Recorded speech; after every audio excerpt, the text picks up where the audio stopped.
Fala Brasil, mais uma aulinha gravada para vocês aí. Eu vou começar essa aula fazendo uma pergunta para vocês. Vocês sabem me contar a diferença, ou vocês percebem alguma diferença nessas três figuras aí? Estamos vendo aqui folhinhas, né? Com gotinhas de água. Vocês saberiam me falar qual a diferença entre o que está acontecendo nesses fenômenos? Digo para vocês, duas delas apresentam o mesmo tipo de fenômeno e uma delas difere das outras. Ficou curioso? Ah, então vem assistir essa aula comigo. Pronto, né? Fiz meu clickbait. Brasil, olha só.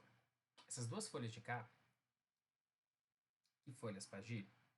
Essas duas folhas de cá, essa e essa, apresentam o mesmo fenômeno, que é o fenômeno do acúmulo do orvalho, né? Ou então a gente pode pensar que alguém jogou uma mangueira, ou choveu, e aí a água ficou acumulada ali sobre a lâmina das folhas, né? Quando a umidade é alta e a madrugada é fria, a gente percebe o acúmulo de água líquida que condensa a partir da superfície das coisas, né? Isso acontece no carro, isso acontece na janela, acontece na superfície das folhas também. No entanto, o que está acontecendo aqui, nesta folha, é um fenômeno que a gente chama de gutação ou sudação. Primeira coisa que a gente pode perceber é o seguinte: o aparecimento das bolinhas de água, das gotinhas de água, acontece na periferia das folhas e não distribuída em toda a superfície. Não sei se você tinha reparado isso. E essas gotinhas, elas aparecem em posições simétricas. Elas estão exatamente nas mesmas posições correspondentes da folha. Isso porque elas estão saindo de dentro da planta e não são o quê? Água condensada da atmosfera. Para a gente entender isso melhor, a gente vai entrar então no assunto da aula de hoje, que é tchan, gutação e pressão positiva da raiz. Beleza? Deixa eu colocar aqui o nosso título, enquadrado aqui com a nossa imagem. Ó, gutação. Diminuir um pouquinho aqui. Pronto. Gutação e pressão positiva da raiz. Então vamos começar definindo o que é gutação. Beleza? Para a gente depois entender a pressão positiva da raiz, por que ela tem a ver com isso. Ó, gutação é um fenômeno que a gente vê, tá, de eliminação de água líquida pela planta, tá? É um excesso de água líquida, por poros ou aberturas, poras não, né, Paty? Poros ou aberturas nas folhas denominados de hidatódios. Beleza? Os hidatódios são esses poros, aberturas que ficam localizados na folha. Então, fazendo um desenhozinho esquemático aqui de uma folha. As folhas apresentam, algumas delas apresentam aberturas na epiderme e ficam bilateralmente simétricas às aberturas dos outros lados. Então, quando a gente olha na microscopia, a gente percebe uma abertura mesmo, como se fosse um ladrãozinho de água. E aí, o que acontece? Quando tem excesso de água na planta, ela começa a gotejar a partir desses hidatóides. Começa a eliminar esse excesso de água. E esse processo é chamado de gutação ou sudação. Atenção, que a gutação e sudação não é um processo visualizado em todas as plantas. Eu vou mostrar, eu vou enumerar aqui para vocês quais são as condições necessárias para a gutação acontecer. Primeiramente, ela acontece de noite. Tá? E a gente vai tentar entender por que tem que ter todos esses pré-requisitos. Acontece de noite. As plantas de pequeno porte. Somente plantas de pequeno porte. Tá? E só vai acontecer em ambientes com solos bem molhados ou solos encharcados. Beleza? Então ela acontece sempre de noite. ela acontece em plantas apenas de pequeno porte, plantas bem pequenininhas e em solos encharcados, plantas que estão em solos encharcados. Agora a gente vai entender como que isso acontece e por que que esses pré-requisitos precisam ser cumpridos. Vamos lá? Então é o seguinte, Brasil, isso tem a ver com outro mecanismo de absorção de raiz, né, a absorção de água e sais minerais da raiz e condução de seiva bruta, que é conhecido como pressão positiva da raiz. O que basicamente é essa pressão positiva da raiz? Vou te explicar. Então é o seguinte, ó, pressão positiva da raiz. Essa pressão aqui, ó, tem a ver com pressão osmótica. Ou seja, a pressão osmótica é, entre aspas, a força que a água exerce quando se transfere de um ambiente para o outro, se desloca por osmose.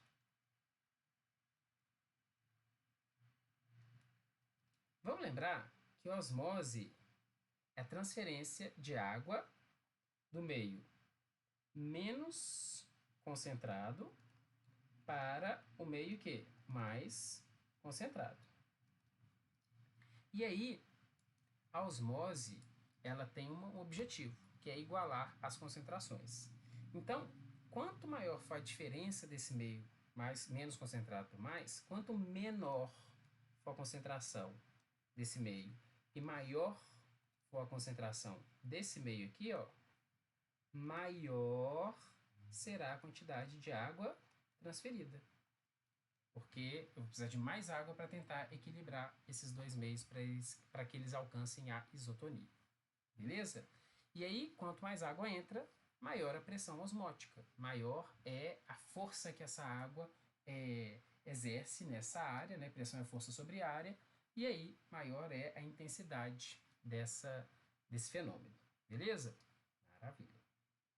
Então agora a gente vai pensar um pouquinho na estrutura microscópica da raiz que explica como que essa pressão positiva da raiz ela funciona. Tudo bem? Então nós vamos fazer o seguinte, nós vamos fazer um desenho em corte da raiz. Tá? Então vamos imaginar o seguinte, aqui ó. Pegar uma caneta mais clara. Vamos imaginar aqui uma raiz. E a gente fez um corte transversal. Eu quero ver como que são os tecidos que estão dentro dessa raiz aqui. Tudo bem? Então a gente vai olhar de cima, beleza? A parte de cima da raiz é o tecido que a reveste, a gente vai chamar de epiderme. E aí eu estou fazendo aqui pelinhos de absorção, que são células especializadas que aumentam a superfície de área de absorção. Tá? Então aqui de cinza é a epiderme da raiz. Beleza? Aqui do lado de fora é o solo. Tá? Então vou fazer aqui o solo aqui de laranjão. Ó, solo aqui ao redor da epiderme da raiz. Beleza? O solo ele é constituído de partículas, né? Tem água no espaço dessas partículas aí, sais minerais e tudo mais. Beleza? Então tá aqui o solo de laranja. Solo. Por dentro da raiz, de fora para dentro, então a gente tem a epiderme, a gente tem depois um tecido de preenchimento, que a gente vai chamar de parênquima, e aí eu vou colorir rapidamente esse parênquima com esse cinza bem clarinho, ó. Esse anel cinza aqui, ele vai representar o parênquima. Parênquima que forma o córtex da raiz. Córtex é tudo que está do lado de fora. E aí esse parênquima ele é formado por células, né? Então células são essas bolinhas aí, são as células do parênquima. Beleza? Maravilha. Então tem a epiderme, que eu não quis representar fazendo bolinhas nem nada, mas aqui tem o parênquima, as células, maravilha. E aí, Brasil, o que nos interessa aqui para a gente saber como que essa absorção acontece é o que vem mais lá dentro. As plantas, né, a gente está falando de fisiologia de angiospermas, elas têm vasos condutores de seiva. Tem xilema e floema. Se a gente está falando de condução de seiva bruta, nos interessa aqui é o xilema, tá? Então eu vou representar só o xilema. E eu vou representar o xilema aqui de bolinhas vermelhas. Deixa eu só aumentar um pouquinho aqui a grossura da caneta. Ó, bolinhas vermelhas são as células do xilema, beleza? Tem células do floema também, mas aqui eu optei por não representar. Tudo bem? Então, o que acontece? Lembra que isso aqui é um corte transversal, então, na verdade, o xilema ele é um tubo, tá? Eu estou olhando esse tubo por cima.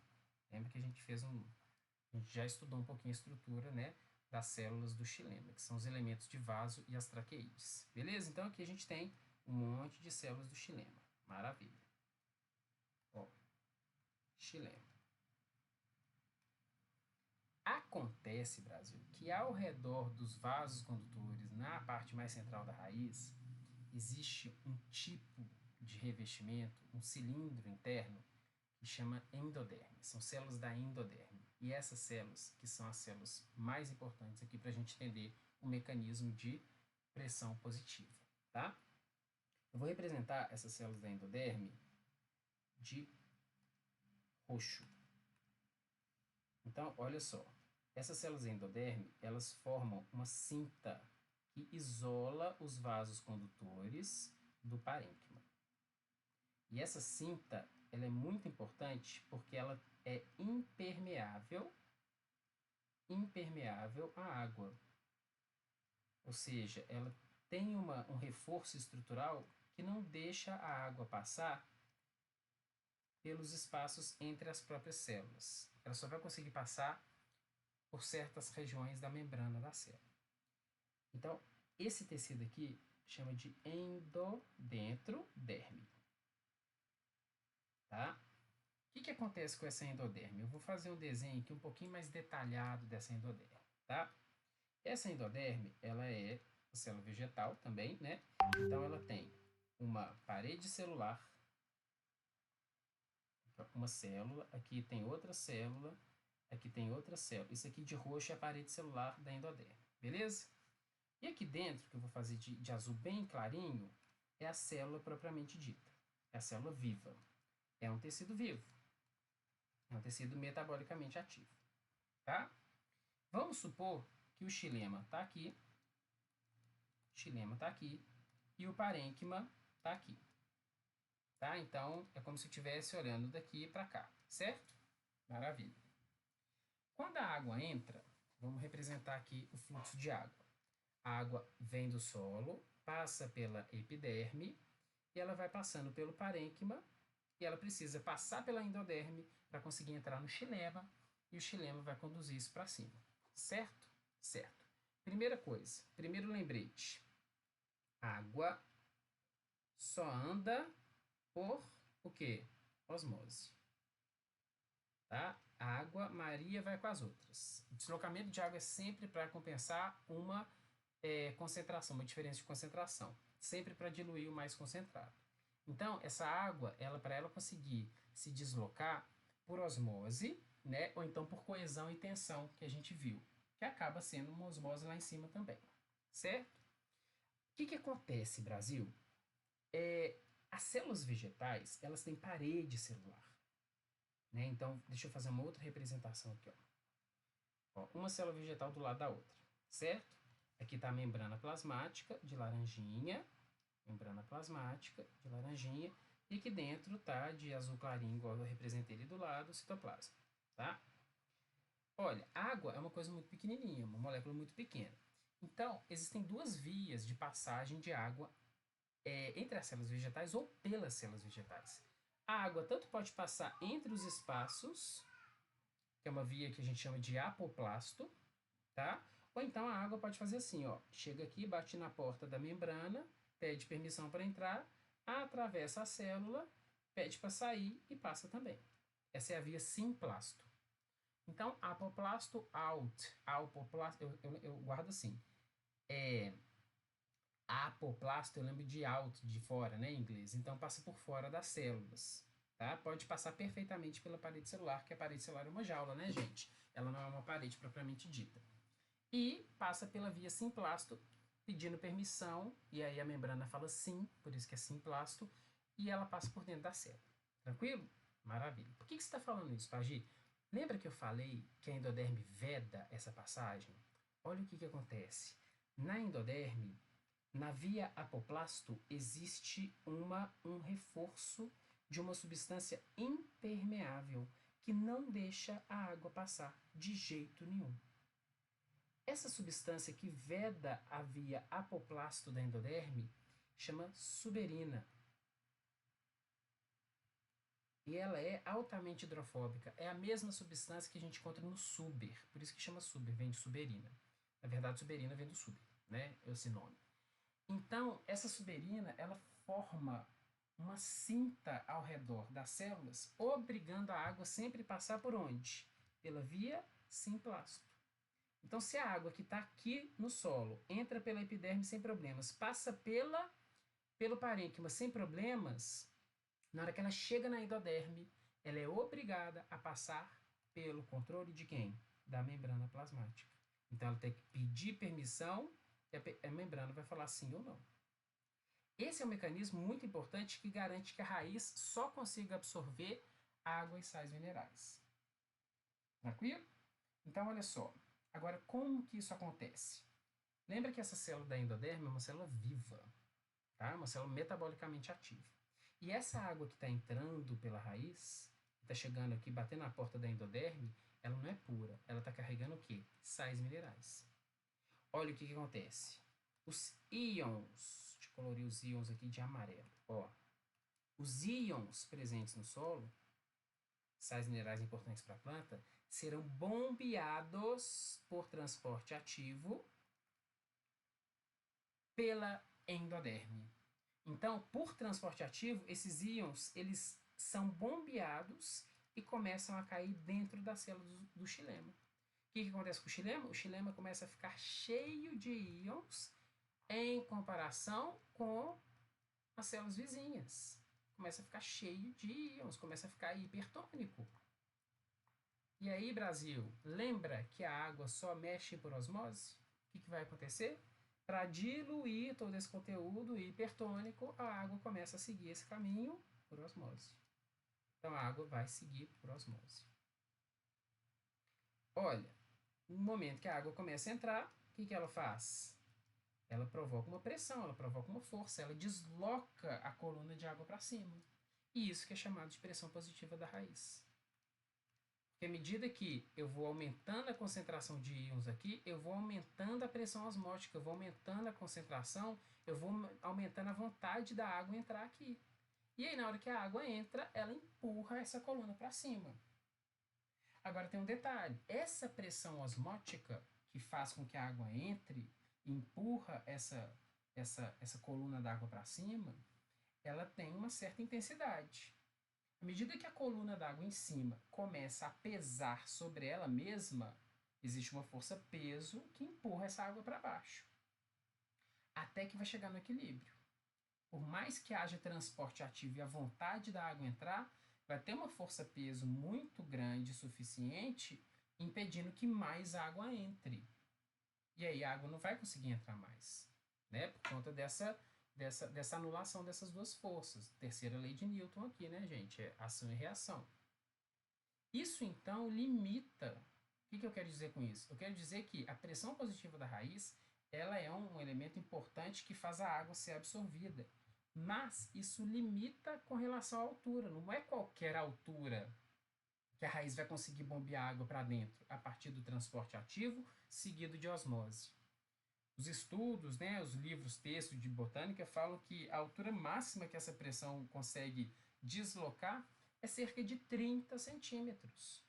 Então, a pressão positiva da raiz não pode ser considerado o principal mecanismo de condução de seiva bruta. Mas olha só, 30 centímetros abrange aquilo que eu coloquei aqui no começo, que são plantas de pequeno porte? Sim. E aí, olha só, para plantas pequenas, essa pressão positiva da raiz ela é muito significativa, tá? Então, espero que você tenha entendido aí a ideia. A ideia é a seguinte: bombeia íons para dentro do xilema, né? E como a passagem de água ali ela é impermeável, os íons não conseguem voltar e a água entra por osmose. No momento que a água entra por osmose, ela também não consegue sair porque é impermeável. E aí, à medida que vai bombeando ali de íons, vai ficando hipertônico, a água acompanha esse fluxo e faz toda a coluna d'água subir. Agora vamos relacionar o que gutação tem a ver com isso. Vamos? Por que acontece só de noite? E os estômatos estão fechados. Se os estômatos estão abertos, a planta faz o que, gente? Perde água na forma de transpiração. De noite, ela fecha os estômatos. Só que a raiz lá embaixo nunca desliga. Então, se ela é de pequeno porte, tem menos de 30 centímetros, a raiz nunca desliga. Ela está sempre bombeando água para dentro. Solos encharcados. Né? Se o solo estiver encharcado, ela está sempre absorvendo essa água. Se o solo estiver seco, ela não vai bombear água porque não tem água. Então, se o solo está encharcado, a planta é pequena e está de noite, ela continua absorvendo essa água. Para onde que essa água vai, Brasil, se os estômatos estão fechados? Se os estômatos estão fechados, essa água tem que escapar por algum lugar. Por gutação, a água vai começar então a pingar pelos hidatóides. Entenderam a conexão das coisas? Beleza? Tranquilo? É isso. Tchau. Até a próxima.